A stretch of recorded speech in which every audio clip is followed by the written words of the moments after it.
ఎన్ని సంవత్సరాలు ఎన్ని యుగాలు దాటినా మరువలేని పేరు విశ్వవిఖ్యాత నట సార్వభౌమ నటరత్న పద్మశ్రీ డాక్టర్ నందమూరి తారక రామారావు గారి ఆశీస్సులు మన మీద ఉన్నంత కాలం, నా మీద ఉన్నంత కాలం నన్ను ఎవరు ఆపలేదు.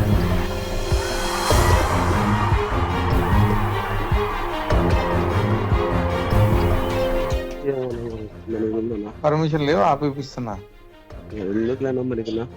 బాగానే మధ్యంగా వాడు జూనియర్ గానే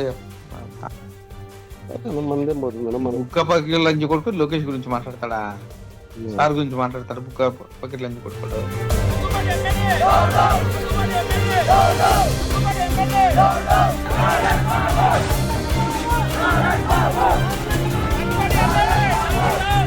నమస్తే, welcome to our Telugu special story. తొండముదిరి ఊసరి వెళ్ళినట్టు చాలా మంది వ్యక్తులు సాధారణ స్థాయి నుంచి వెళ్ళి ఎమ్మెల్యే, ఎమ్మెల్సీ, మినిస్టర్ లాంటి పదవిలోకి వెళ్ళిన తర్వాత ఎదుటి వారిని దూషించడానికి, ఇష్టం వచ్చినట్టు మాట్లాడడానికి అదేదో లైసెన్స్ వచ్చినట్టుగా ఫీల్ అవుతున్నారు. ఇది ఈ మధ్య కాలంలో రాజకీయ నాయకులకు చాలా కామన్ అయిపోయింది.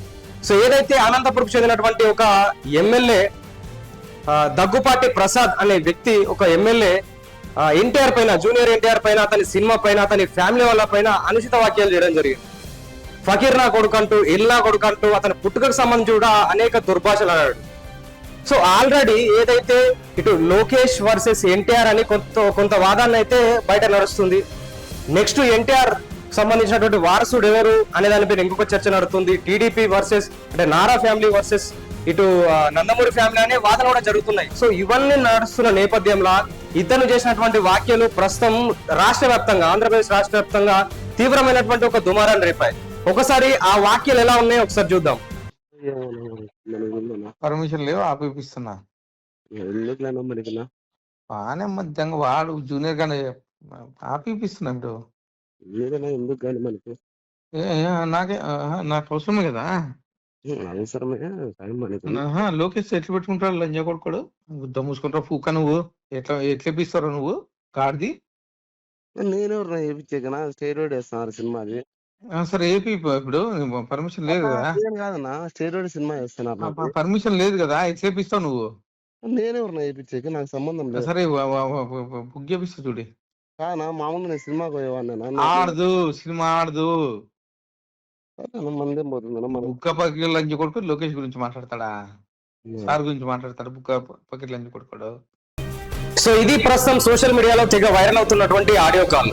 ఏదైతే అనంతపురం చెందినటువంటి ఈ ప్రసాద్ అనే ఎమ్మెల్యే జూనియర్ ఎన్టీఆర్ పైన, అతని వార్డు సినిమా పైన, అతని ఫ్యామిలీ పైన అనేక అనుచిత వ్యాఖ్యలు చేయడం జరిగింది. దాంట్లో భాగంగా ఫకీర్ నా కొడుకని, ఎల్ నా కొడుకని, పుట్టుకకు సంబంధించి అనేక వ్యాఖ్యలు చేశారు. ఇది ఖచ్చితంగా అందరూ ఖండించాల్సిన విషయం. సో చిన్నగా ఏదైతే ఒక వ్యక్తి వాటు సినిమాకు సంబంధించి థియేటర్ల గురించి మాట్లాడుతుంటే, సో వాడేవాడు వాన్ సినిమా ఏంది ఆడనిచ్చేది, వాడు లోకేష్ బాబుని అంత మాట అంటాడా అని అనేక రకాలుగా మాట్లాడడం జరిగింది. అసలు జూనియర్ ఎన్టీఆర్ లోకేష్ గురించి అలా ఏమన్నా మాట్లాడా అని చాలా మనం సెర్చ్ చేసినట్లయితే ఏ వీడియోలో కూడా ఎన్టీఆర్ లోకేష్ గురించి ఏం మాట్లాడినటువంటి వీడియోలు అయితే లేవు.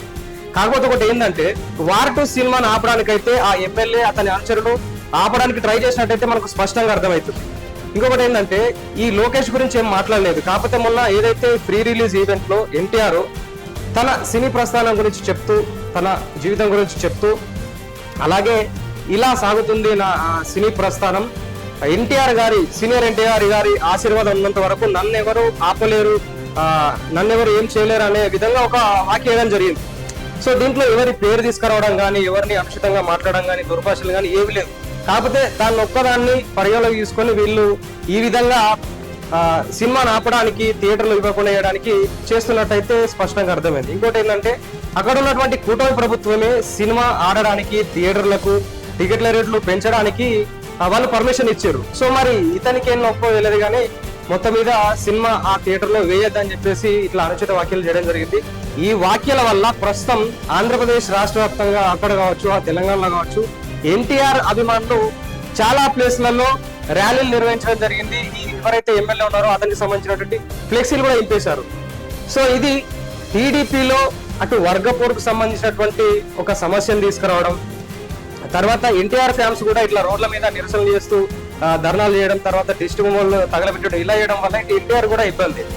ఇంకొక విషయం ఏంటంటే, వీళ్ళు ఏం చెప్తారు ఎన్టీఆర్ ఫ్యాన్స్ అంటే, ఖచ్చితంగా ఎమ్మెల్యే బయటకు వచ్చి క్షమాపణ చెప్పాలి అని చెప్పి చెప్తున్నారు. సో ఇక ఆ తర్వాత వీడియో వైరల్ అయిన తర్వాత ఎవరైతే ప్రసాద్ అనే వ్యక్తి ఉన్నాడో ఆయన ఒక సెల్ఫీ వీడియో రిలీజ్ చేసిండు. ఏమంటాడంటే అది నా వీడియో కాదు, ఎవరో ఫేక్ చేసి నా శత్రువులు కావచ్చు, నన్ను విభజించే వాళ్ళు అట్లా క్రియేట్ చేసి ఇచ్చిపెట్టారని చెప్తారు.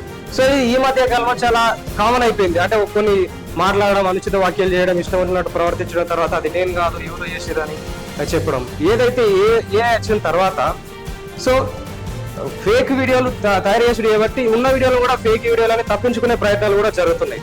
సో ఇక్కడ ఇంకోటి ఏంటంటే గతంలో ఏదైతే వైఎస్ఆర్సీపీకి సంబంధించినటువంటి కొంతమంది నాయకులు నారా చంద్రబాబు నాయుడు మీద, తర్వాత తన ఫ్యామిలీ మీద, ఆడవాళ్ళ మీద అనుచిత వ్యాఖ్యలు చేయడం, చంద్రబాబు నాయుడు గారు వీడియో ముఖ్యంగా ముందరికి వచ్చి తను ఏడవడం, భావోద్వేగానికి గురి అవ్వడం, అసలు ఏంది ఇంత స్థాయిలో వ్యక్తిగత దూషణలు చేసి ఆడవాళ్ళని చెప్తారా, అసలు ఏంది నా జీవిత రాజకీయ ప్రస్థానంలో ఎప్పుడు ఇట్లా ఇవ్వలేదు, ఇంత దారుణంగా ప్రవర్తిస్తున్నామని ఆయన ఏడవడం. తర్వాత దీనికి సంబంధించి ఈ ఎన్టీఆర్ కు సంబంధించినటువంటి ఎవరైతే నారా చంద్రబాబు నాయుడు, తర్వాత ఇటు నందమూరి తారక రామారావు సంబంధించినటువంటి ఫ్యామిలీ ఎవరైతే ఉన్నారు, ఎన్టీఆర్ కావచ్చు, కళ్యాణం కావచ్చు, తర్వాత బాలకృష్ణ కావచ్చు, వీళ్ళందరూ బయటకు వచ్చి ఒక ప్రెస్ మీట్ పెట్టారు. సో ఇది తప్పు అని అటు చంద్రబాబు నాయుడు గారికి సపోర్ట్ చేస్తూ వాళ్ళ పైన చర్యలు తీసుకోవాలని చెప్పి వీడియో పెట్టారు. సో అలాంటప్పుడు ఇటు ఇక్కడ ఉన్నటువంటి ఇప్పుడు ప్రస్తుతం ఎన్టీఆర్ పైన ఇంత దారుణంగా దుర్భాషలాడినప్పుడు, ఎల్ భాష వాడినప్పుడు, ఫ్యామిలీ మీద అనుచిత వ్యాఖ్యలు చేసినప్పుడు సో వీళ్ళు కూడా స్పందించాల్సిన అవసరం ఎంతైనా ఉంది. ఎందుకంటే ఈ తన ఏం చెప్తుండు, లోకేష్ ను అంత మాట అంటావా అని చెప్పి చెప్తున్నా. అంటే లోకేష్ పేరు తీసుకొచ్చిన అంటే లోకేష్ అనుచరుడు. సో లోకేష్ అనుచరుడు versus junior NTR fans. So ఇట్లా ఒక వర్గపోరు, రెండు వర్గాల మధ్య, ఒక వ్యక్తి చేసిన పనికి రెండు వర్గాల మధ్య అభిప్రాయ భేదాలు అనుకోవచ్చు, ఒక వార్ లాంటిది ముందరికొచ్చే ఆస్కారం ఉంటది. ఎందుకంటే ఆల్రెడీ ఎన్టీఆర్ అంటే టీడీపీలో నెక్స్ట్ చంద్రబాబు తర్వాత ఎవరు నడిపించేది అనే ఒక వాదన అయితే జరుగుతుంది. సో దాంట్లో ఇటు లోకేష్ కాకపోతే నెక్స్ట్ నందమూరి సీనియర్ ఎన్టీఆర్ వారసుడు అంటే ఇక్కడ జూనియర్ ఎన్టీఆర్ అని చాలా మంది వాదిస్తున్నారు. సో ఆల్రెడీ ఇక్కడ జూనియర్ ఎన్టీఆర్ వర్సెస్ లోకేష్ అనే వాదన నడుస్తుంది. సో దానికి ఇది ప్లేస్ చేసే విధంగా, దాన్ని దృఢపరిచే విధంగా ఇతను చేసినటువంటి వ్యాఖ్యలు అయితే ఉన్నాయి. ఇది ఇంతటితో ఆగిపోవాలంటే ఖచ్చితంగా చంద్రబాబు నాయుడు గారు కావచ్చు, లేదంటే నారా లోకేష్ కావచ్చు, ముందరికి వచ్చి మీడియా ముఖంగా మాట్లాడి దీన్ని ఇంతటితో సద్దు మణిగించేలా చేస్తే మంచిది.